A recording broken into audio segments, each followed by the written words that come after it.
Today, we're looking at Krishna's Mandara. Hi, I'm Adam, and I'm an ink guy. I get inks, test them, and share the results with you. Now, Krishna's Mandara is a pink-magenta kind of ink. To make sure I have a range of experience with this ink, I do the writing samples. I put the ink into a different pen for a day. I then put it into a D-like alpha with a medium nib to take my notes for this video. Now, before we get to the writing samples, let's look at the sciencey bits. Up first is a chromatography, and I agree with Vita that I've learned a lot by doing multiple chromatographies. The one on the left is done the way it's supposed to be done. I put a line of ink down, immediately put it into water for 10 to 15 seconds, and we see that pink start moving immediately up, but there is a line across the bottom that's slightly darker.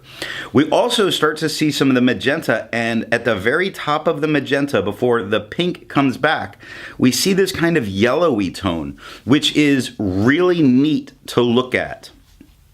The one on the right I let dry for 10 minutes before I dunk it into water.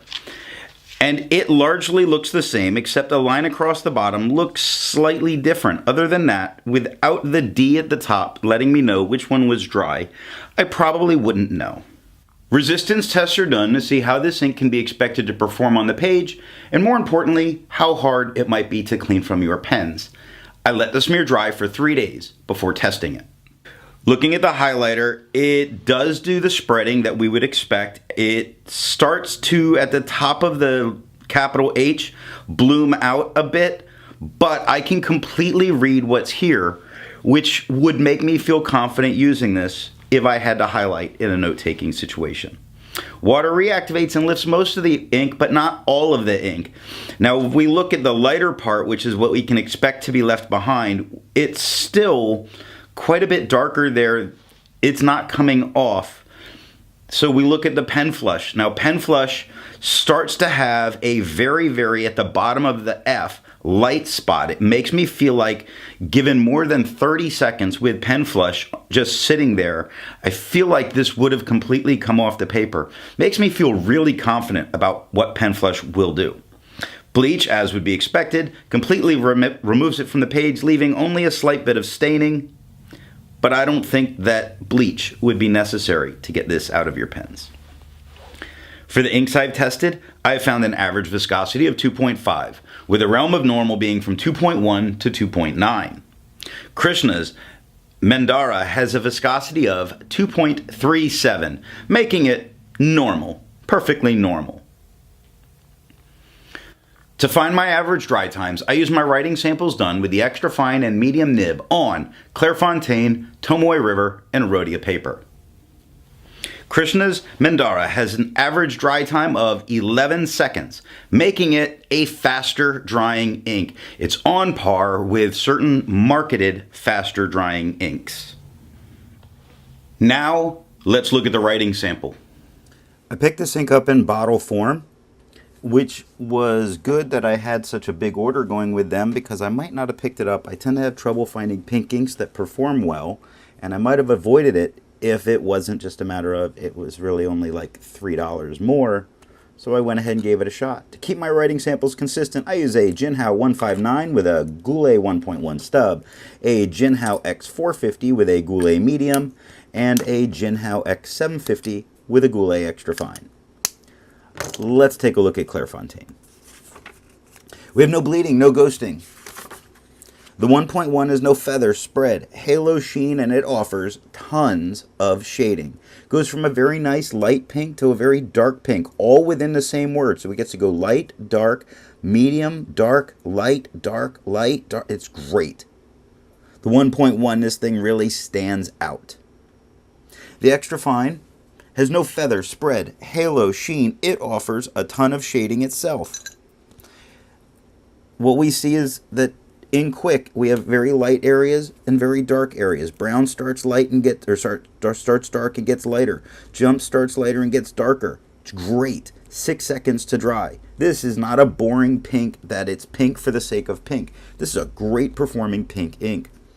6 seconds to dry. Medium, no feather, spread, halo, sheen, and yes, great shading throughout all of the writing. Look at the word quick. Starts dark on the top of Q, lighter on the bottom of Q, lighter into the U, darker into the I, super dark into the K.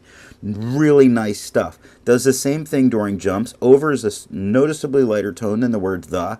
Really nice. 9 seconds to dry. The scrubby for both don't show us as much color variation. They show us almost none, but we got a ton up here. And the scrubby, you could recover this if you smeared while you were writing. So that's pretty good. Tomoe River. Tomoe River offers us no bleeding. Excuse me, had to get a drink. No bleeding. It does offer some ghosting. The 1.1 has no feather, spread, halo, sheen. We unfortunately don't get any shading here. The extra fine has no feather, spread, halo, sheen. There is little bits of shading. The Q looks a little darker on the bottom than it does on the top. The brown's left side looks a little lighter than as it moves right. Fox is a noticeably lighter tone word than the. So we get a bunch of different types of shading in here, which is rare for me to see on Tomoe River. 12 seconds to dry. The medium. Noticeably darker tone, no feather, spread, halo, sheen. We lose all of the shading with this. More ink goes down, it levels out as it dries, 18 seconds drying. The scrubby of the extra fine and the medium show us no color variation, although we did get some up with the extra fine writing. And the smear test, I don't think you could recover it if you smeared it while you were writing. So Rhodia. Rhodia gives us no bleeding, no ghosting. The 1.1 has no feather, spread, halo, sheen. It does give us some very nice shading. The M is a noticeably darker tone, and as we move to A, it gets lighter. The right side of the N gets a little darker again, lighter into the D. Nice shading throughout the word. Very gradual in and gradual out. Super nice. Little darker tone with the extra fine. The extra fine has no feather, spread, halo, sheen. It doesn't offer a lot of shading. The shading that it does offer is more like it's a dark medium to a very dark tone, and it's gradually in, like on quick. Very dark to a dark medium to a very dark tone, all with the word quick. And we get that in a lot of words, like in Fox. Starts very dark on the left, gets a little lighter, gets a little darker onto the X. 7 seconds to dry.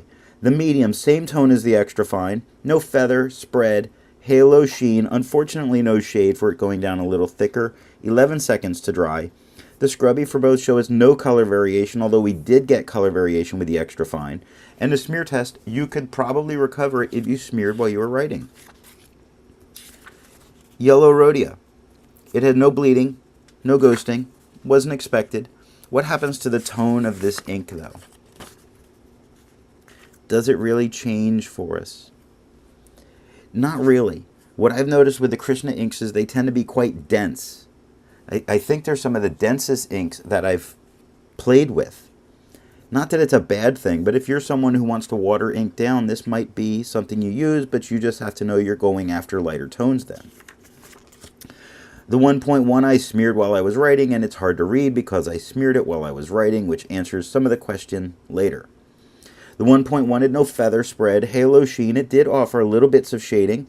The top of the K is lighter than the bottom of the K. The M, the bottom left side of the M is a little lighter than the rest of the M. It gets lighter into the AN, and then I smeared it, and who knows.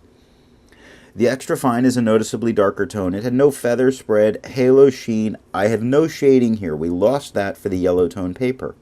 It took 7 seconds to dry. And a noticeably darker tone with the medium. The medium had no feather, spread, halo, sheen, no shade, 11 seconds to dry. The scrubby for the extra fine and the medium show us no color variation. We didn't expect it. We didn't get it.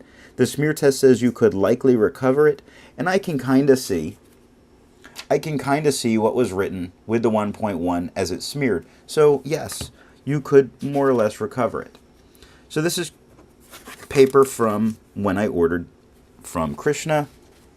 It's hazel paper. Comes in notebooks like this. I think this is pretty good. It's a hardcover pocket notebook. I actually prefer soft cover in that, but I like the paper on them. When I eventually get around to maybe ordering some more of their inks, then I might get a couple of those notebooks. Sorry, the hazel paper had no bleeding, no ghosting. This stuff just performs so well as a pocket notebook. It really does. The 1.1 had no feather spread, halo sheen, no shading on this paper. The extra fine gave us the same tone as the 1.1. It had no feather spread, halo sheen, or shade. 3 seconds to dry. The medium is a noticeably darker tone. With no feather spread, halo sheen, or shade. 5 seconds to dry. The scrubby for both showed us no color variation. We didn't get any, and the smear test, I think you could recover it if you smeared it. This last paper, this is Kansan Bristol art paper. It's artist board. No bleeding, no ghosting. I'd have been surprised if it did it. This is what I like working on when I like working on art, so every now and then, why not test it out?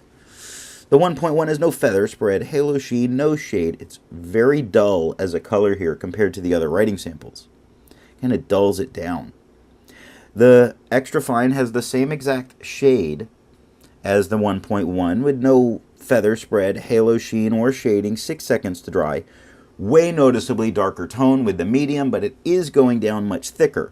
No feather spread, halo sheen, or shade. I have no idea how long the medium took to dry because I forgot to write it down, and I did this writing months ago.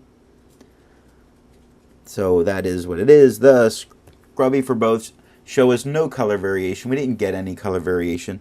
And the smear test says you could maybe recover it if you smeared while you were writing. That is all that I have for the writing sample. Instead of finding inks that look like Krishna's Mandara, I would prefer to find an ink that complements its color on the page. I've chosen Diamine's Prussian Blue because it is beautiful with this ink. Before I give my opinion on this ink, I would ask, if you've enjoyed the video, give it a thumbs up. And if it's your first time here, I would invite you to subscribe. So what do I think of Krishna's Mandara? Pink inks and pink-leaning inks, although this is a Pink-Magenta, can be difficult to find because they often are so screamingly obnoxious as a tone, and this is not. It offers very nice shading, and that makes this a very nice ink to use because it's not obnoxious. It's just a very nice color. Thanks for watching.